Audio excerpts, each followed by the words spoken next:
Homage to the Buddha, the Dhamma, and the Sangha.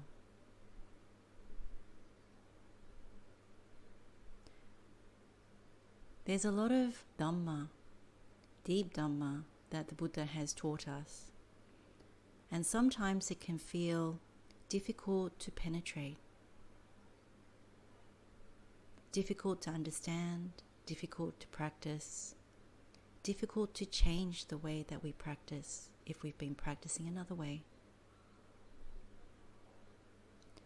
But the important thing is to allow oneself the opportunity to truly hear the Buddha's words and to take them to heart and to put them into practice.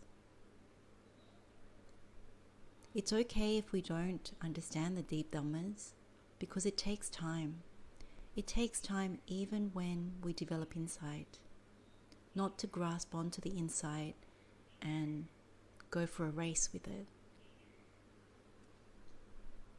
Instead, when there's insight, it's very good to settle into that insight and allow things to actually start to go deeper. And it happens in a very gradual sense. Some of you may have noticed that the interest towards Dhamma increases. This time that we're in at the moment is actually a very wonderful opportunity. One could even call it a blessing. When things are not going our way, when we struggle, whether it's financially, physically, emotionally, all the different ways that we find trouble, stress, difficulty, sadness, sorrow. And if you notice, not every one day is the same. One day we could be practicing really well and feel really joyful. And another day we wake up and it doesn't feel the same. It feels low, either low in energy or low in mind energy. But one thing to take away from that is that it's important to apply ourselves, particularly with yoniso manasikara, particularly with sadhamma, the true Dhamma, the true teachings of the Buddha, the Buddha's words, the words of the Noble Arahants, and being with the Buddha's words when we can't be with our Kalyanamitta or Sappurisa, or being with ones that walk the Noble Eightfold Path, that are trying to unlock the Buddha's code from his teachings.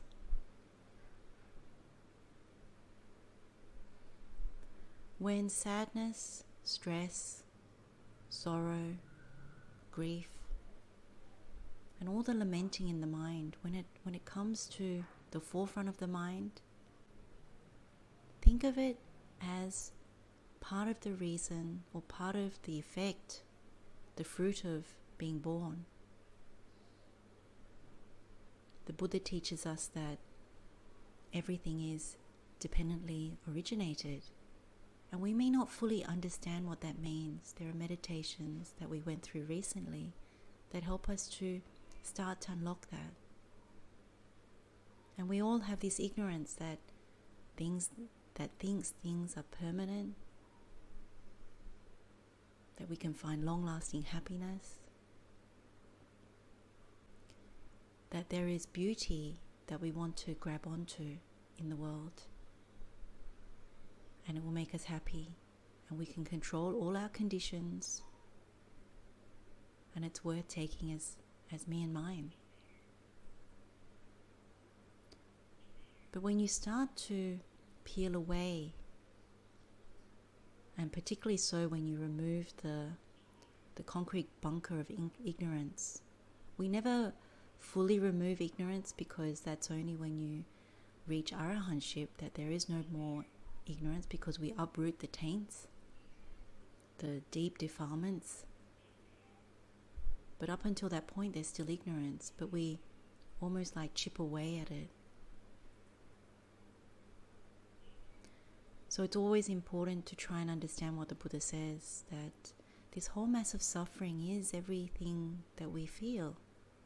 And it's this process of life and samsara, rebirth, that is about the First Noble Truth. So when we wake up, or during our day, our evening, we experience sadness, sorrow, lamentation, grief. Particularly the mental type of pain. It's good to remember it's because we are born that we're experiencing this. And what we want to do is to have that noble aspiration to see through it, to take time to learn how to do that, because the Buddha gives very, very clear instructions. And so if you woke up today feeling not so great, always remember that there are people in this world who are trying their best to understand the Buddha Dhamma, who are trying to share what they know with others. And we walk together.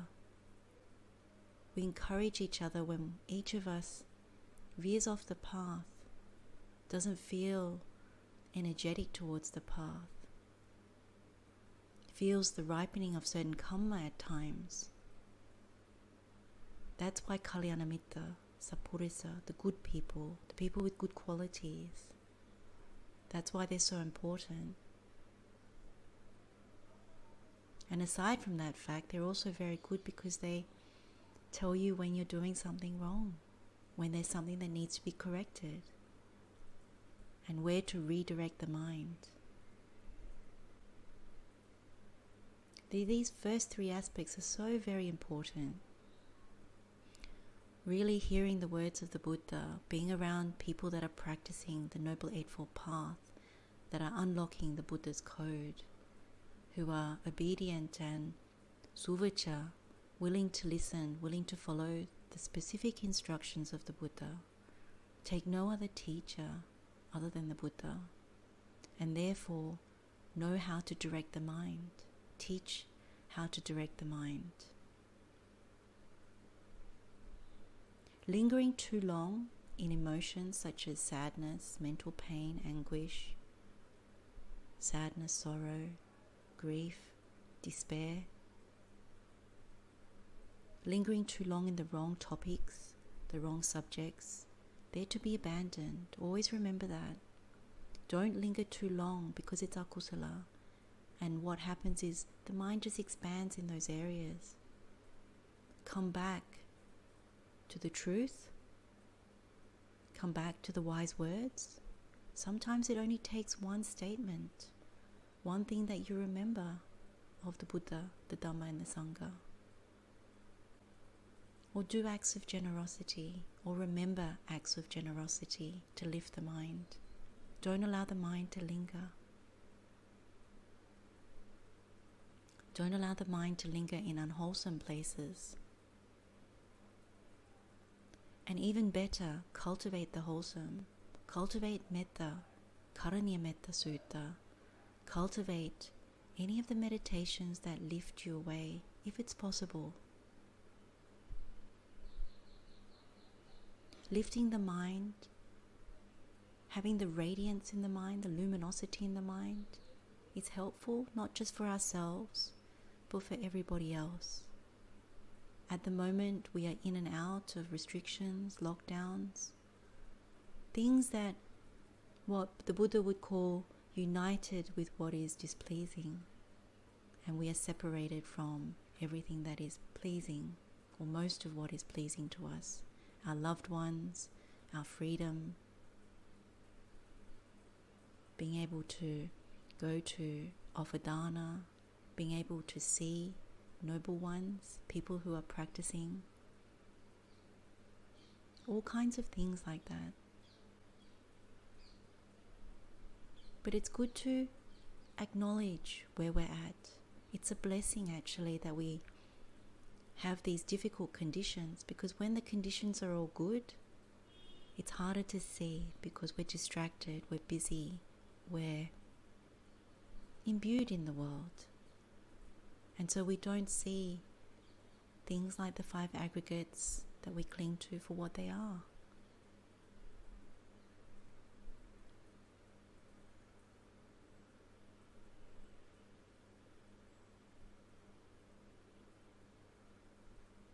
And our service to the world, our simple service to the world, is to have kind thoughts to everybody in the world, whether they are free to roam about, whether they are stuck at home,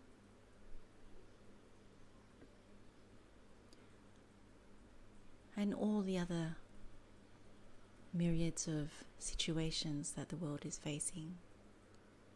And remember to put up the stop sign. The stop sign to things that make the mind split in two, that is opinionated, politicized, disparaging, derogating, all the types of speech and things that come to the mind that are unwholesome. Don't allow it to come into the mind if you can help it.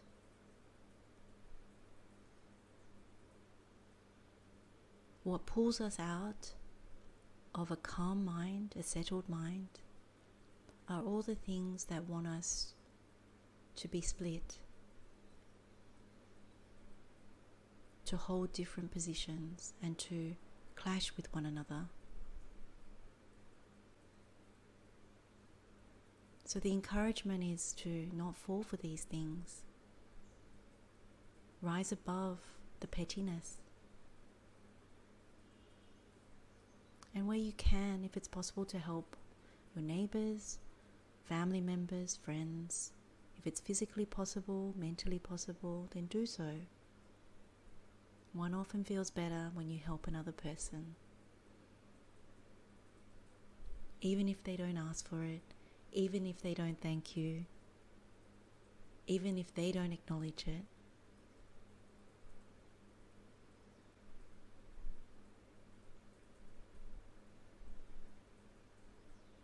And even if you can't connect with people in your family, friends, colleagues, whatever, because they're difficult, they have certain qualities that make them a little difficult for whatever reason, don't hold it against them. Don't take it personally.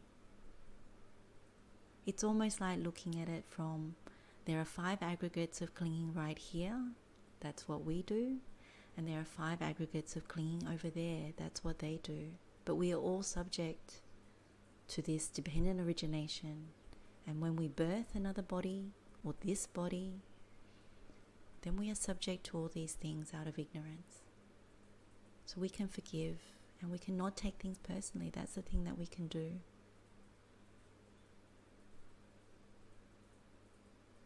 So I send very, very good wishes out into the world.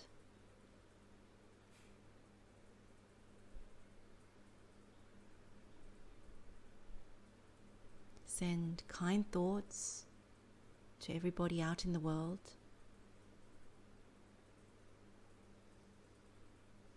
Wishing everybody a calm mind,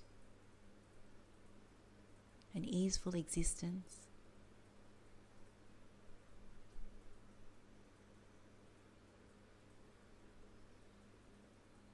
And the aspiration to break through, to see, to penetrate the Buddha's teachings.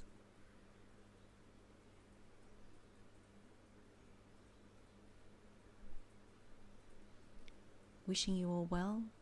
Blessings of the Triple Gem. Theruwan saranai.